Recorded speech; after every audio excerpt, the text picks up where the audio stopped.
সাল্লাল্লাহু আলাইহি ওয়াসাল্লামের এই নবুয়ত কালিমার দাওয়াত সর্বপ্রথম যিনি গ্রহণ করলেন তিনি হলেন হযরতে খাদিজাতুল কুবরা রাদিয়াল্লাহু তাআলা আনহা।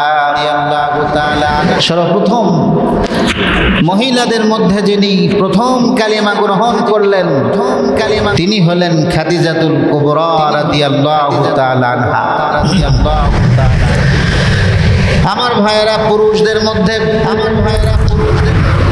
বয়স্কদের মধ্যে সর্বপ্রথম যিনি কালিমা গ্রহণ করেছেন তিনি হলেন হযরতে আবু বকর সিদ্দিক রাদিয়াল্লাহু তাআলা আনহু।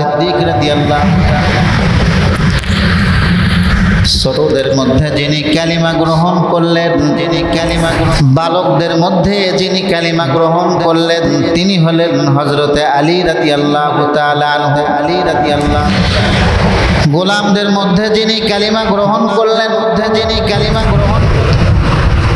তিনি হলেন হযরতে যায়েদ রাদিয়াল্লাহু তাআলা আনহু। হযরতে বেলাল রাদিয়াল্লাহু তাআলা আনহু। এরকম করে ইসলামের প্রথম যুগে যারা কালিমা গ্রহণ করেছেন, মুহাম্মাদুর রাসূলুল্লাহ সাল্লাল্লাহু আলাইহি ওয়াসাল্লামের প্রথম নবুয়তি প্রথম পর্যায়ে যারা ইসলাম গ্রহণ করেছেন তাদের নাম ইতিহাসের পাতায় মুহাম্মাদুর রাসূলুল্লাহ সাল্লাল্লাহু আলাইহি ওয়াসাল্লামের সাহাবী হিসাবে তাদের নাম স্বর্ণ অক্ষরে লেখা রয়েছে। আমার ভাইরা, শুধু তাই নয়, প্রাথমিক পর্যায়ে যারা ইসলাম গ্রহণ করেছেন তাদের ত্যাগ, তাদের ইসলামের জন্য জীবনকে বিসর্জন দেওয়া তাদের সকলের চেয়ে সবচাইতে বেশি ছিল। তারা ইসলামের জন্য, দ্বীনের জন্য জীবনকে বিসর্জন দিয়েছেন। তাদের নাম আল্লাহ রব্বুল আলামিন দুনিয়াতেই তাদের জন্য আল্লাহ তাআলা জান্নাত ঘোষণা করেছেন। সুবহানাল্লাহ। হাদিসের ভাষায় তাদেরকে বলা হয় আশারায়ে মুবাশশারা। আশারায়ে মুবাশশারা মানে কি? আশারা মানে 10, মুবাশশারা মানে সুসংবাদ দানকারী, এমন 10 জন ব্যক্তি যাদেরকে আল্লাহ তাআলা সুসংবাদ দিয়েছেন। দুনিয়াতে আমাদের মতো বিচরণ করেছেন, চলাফেরা করেছেন, কিন্তু আল্লাহ তাআলার পক্ষ থেকে আল্লাহ তাআলা তাদেরকে সংবাদ পাঠিয়েছেন। নবী মুহাম্মাদুর রাসূলুল্লাহ সাল্লাল্লাহু আলাইহি ওয়াসাল্লাম তাদেরকে সংবাদ দাও, তারা হলো জান্নাতি। বলুন সুবহানাল্লাহ। আমার ভাইয়েরা, কোরআনুল কারীমে আল্লাহ তাআলা বলেন রাদিয়াল্লাহু তাআলা আনহু ওয়া রাদু আন, রাদিয়াল্লাহু আনহুম ওয়া রাদু আন। সাহাবায়ে কেরাম সম্পর্কে আল্লাহ তাআলা বলেন সাহাবায়ে কেরামরা হলো রাদিয়াল্লাহু আনহুম ওয়া রাদু আন। সাহাবায়ে কেরামরা হলো তাদের প্রতি আমি আল্লাহ তাআলা খুশি রয়েছি, তারাও আমার উপরে খুশি রয়েছে। রব্বুল আলামিন, আল্লাহ রব্বুল আলামিন বলেন বদরের যুদ্ধে, ইসলামের প্রথম যুদ্ধ হলো বদরের যুদ্ধ।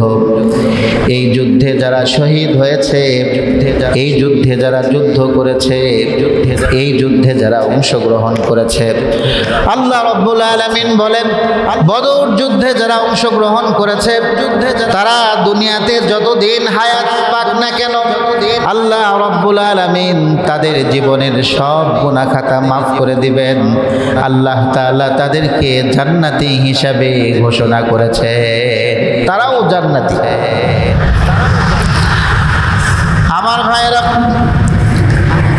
আশারায়ে মুবাশশারা এমন 10 জন সাহাবী, যে সাহাবীদের সম্পর্কে মুহাম্মাদুর রাসূলুল্লাহ সাল্লাল্লাহু আলাইহি ওয়াসাল্লাম বলেন ওই সমস্ত সাহাবী ইসলামের প্রথম যুগে তাদের কানে ইসলাম যাওয়ার সাথে সাথেই তারা ইসলাম গ্রহণ করেছে। ইসলামের আওয়াজ পৌঁছা মাত্র তারা ইসলাম গ্রহণ করেছে। তারা কালিমা গ্রহণ করেছে এমন 10 জন সাহাবী।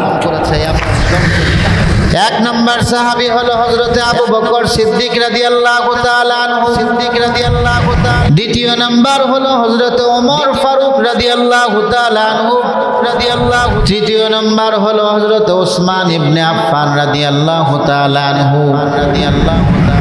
চতুর্থ নাম্বার হলো হযরত আলী ইবনে আবু তালিব রাদিয়াল্লাহু তাআলা আনহু। পঞ্চম নাম্বার হলো জুবাইর ইবনুল আওয়াম রাদিয়াল্লাহু তাআলা আনহু। ষষ্ঠ নাম্বার হলো হযরত তালহা ইবনে উবাইদুল্লাহ রাদিয়াল্লাহু তাআলা আনহু। সপ্তম নাম্বার হলো হযরত আব্দুর রহমান ইবনে আউফ রাদিয়াল্লাহু তাআলা আনহু। অষ্টম নাম্বার হলো হযরত সাদ ইবনে আবি ওয়াক্কাস রাদিয়াল্লাহু তাআলা আনহু। নবম নাম্বার হলো হযরত আবু উবাদা ইবনুল জাররাহ রাদিয়াল্লাহু তাআলা আনহু। দশম নাম্বার হলো হযরত সাঈদ ইবনে যায়েদ রাদিয়াল্লাহু তাআলা আনহু। এই 10 জন সাহাবীর মধ্যে বেশিরভাগ সাহাবী যারা হযরত আবু বকর সিদ্দিক রাদিয়াল্লাহু তাআলা আনহুর বাড়িতে যে বৈঠক হতো সেই বৈঠকের মধ্যে শামিল ছিল, তারা ওই বৈঠকের নিয়মিত সদস্য হিসাবে তারা তাদের নাম লিখিয়েছিল। হযরত আবু বকর সিদ্দিক রাদিয়াল্লাহু তাআলা আনহু যেই সময়ে শিরিক মক্কা মুআজ্জমায় শিরিক চলতো, হযরতে আবু বকর সিদ্দিক রাদিয়াল্লাহু তাআলা আনহু তিনি ছিলেন সত্যবাদী বিশ্বাসী। হযরতে আবু বকর সিদ্দিক রাদিয়াল্লাহু তাআলা আনহু কোনো শিরিকের মধ্যে ছিল না। তিনার বাড়ির মধ্যে বৈঠক হতো, সেই বৈঠকের মধ্যে আশারায়ে মুবাশশিরার অধিকাংশ সাহাবী তারা সেই বৈঠকে সম্মিলিত হতো, সেই বৈঠকের মধ্যে তারা যোগ দিত। সুবহানাল্লাহ।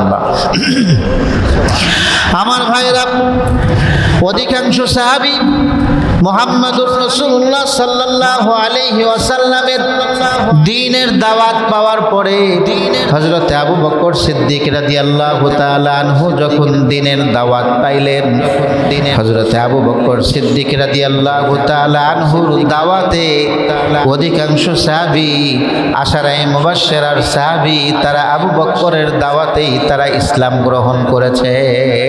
সুবহানাল্লাহ। হযরত আবু বকর সিদ্দিক রাদিয়াল্লাহু তাআলা আনহুর কেউ বন্ধু, কেউ একেবারেই নিকটতম, কেউ হযরত আবু বকর সিদ্দিক রাদিয়াল্লাহু তাআলা আনহুর বাড়ির